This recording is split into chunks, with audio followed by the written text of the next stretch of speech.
శ్రీ గురుభ్యో నమ.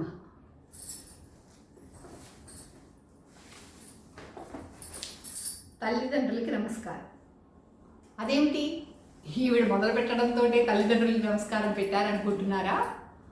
నేను ఈ నమస్కారం పెట్టింది తల్లిదండ్రులకేనండి. అంటే తల్లిదండ్రులకి కాని వాళ్ళకి నమస్కారం పెట్టలేదా? ఈ సృష్టిలో ప్రతి ఒక్కళ్ళు ఎవరో స్వాములు సన్యాసులు తప్పించి అందరూ తల్లిదండ్రులే. ప్రతి ఒక్కళ్ళు తల్లి తండ్రి. ఈ తల్లిదండ్రులకి నమస్కారం చేశాను ఎందుకంటే ఇవాటి రోజుల్లో తల్లి తండ్రి పిల్లల వల్ల ప్రతి వాళ్ళు బాధపడుతున్నారు. ఆ బాధ నిజంగా పిల్లల వల్లే పడుతున్నారా? దీని గురించి మనం 1-2 నిమిషాలు మాట్లాడుకుందాం.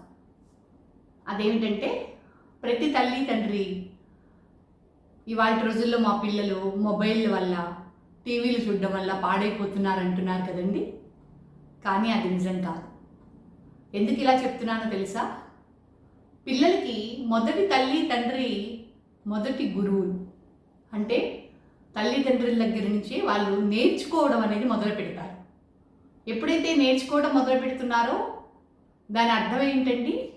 వాళ్ళు అక్కడ మొదటి పాఠశాలగా తల్లి తండ్రిని తీసుకుంటారండి.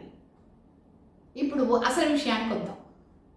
తల్లి తండ్రి ఇంట్లో ఎలా ప్రవర్తిస్తే, వాళ్ళు ఎలా మాట్లాడుతున్నారు, వాళ్ళు ఎలా పోట్లాడుకుంటున్నారు, ఇవన్నీ చిన్నప్పటి నుంచి తల్లిదండ్రులు చూస్తున్నారండి. మనం తల్లిదండ్రులుగా మన బాధ్యత ఏమిటి? ఇది ఎవరికి తెలియదు కాదండి, అందరికీ తెలుసు. నేను గుర్తు చేస్తున్నాను, ఈ విషయాన్ని గుర్తు చేస్తున్నాను అంతే. ఎవరిని వేలెత్తి చూపించడం కానీ మీరు ఇలా చేయాలని కానీ చెప్పడం కాదండి నా ఉద్దేశం. తల్లిదండ్రులుగా పిల్లల్ని మనం చాలా జాగ్రత్తగా సంస్కారాన్ని ఇవ్వకపోతే రేపు భావితరాల్లో పిల్లలు మనకి మన ఇంటి పేరుని మనల్ని కాకుండా వాళ్ళకు వాళ్ళు కూడా చాలా ఇబ్బంది పడాల్సిన రోజులు వస్తున్నాయండి. అందుకని నేను ఈ కాన్సెప్ట్ని తీసుకోవడం జరిగింది. ఇక్కడ ఆ విషయానికి వస్తే తల్లిదండ్రులుగా మనం ఏం చేయాలి అంటే మనం కొంత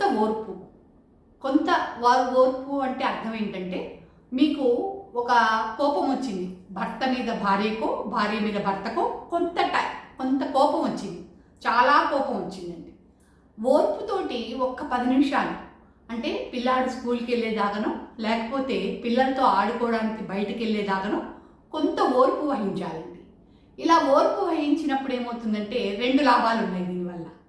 ఏంటంటే మొదటిది, పిల్లలకి కుసంస్కారం అనేది దీనివల్ల రాకుండా ఉంటుంది. అంటే తల్లి తండ్రి కొట్టుకుంటున్నారు, భవిష్యత్తులో మనం అంటే చులకన ఏర్పడిపోతుంది.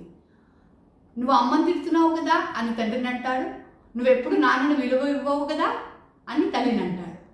ఈ స్థితి రాకుండా ఉండాలంటేనండి మనం చేయాల్సింది ఏంటంటే 10 నిమిషాలు, భార్యకి భర్త మీద కోపం వచ్చింది లేదా భర్తకి భార్య మీద కోపం వచ్చింది, పిల్లాడి ఇంట్లో ఉన్నాడు, ఏమీ మాట్లాడద్దండి. 10 నిమిషాలు వాడిని బయటికి పంపించి ఏదో రకంగా, దీనివల్ల ఏమవుతుందంటే మిమ్మల్ని కొట్టుకోమని తర్వాత నేను చెప్పనండి.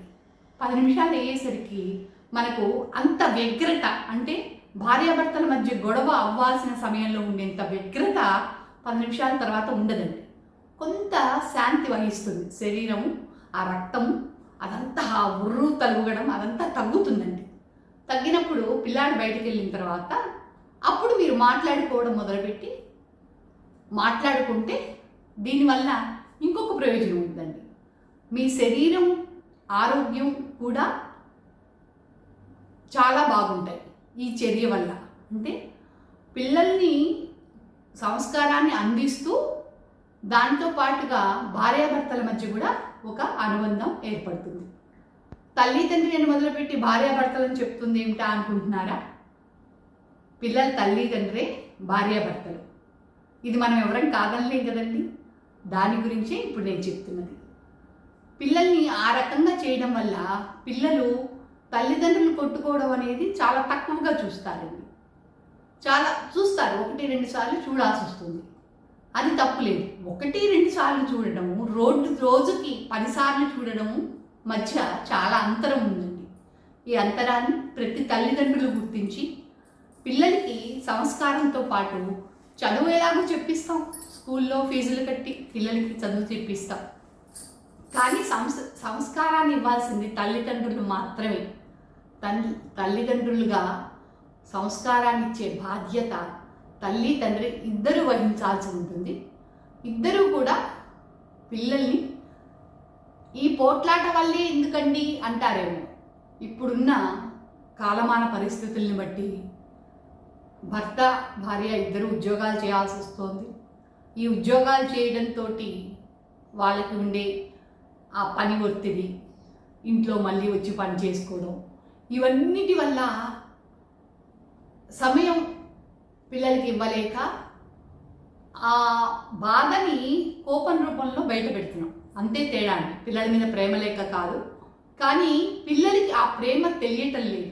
ఇవాళ రోజుల్లో తల్లిదండ్రులకి ఉండే ప్రేమ పిల్లలకి కనపడటం లేదండి.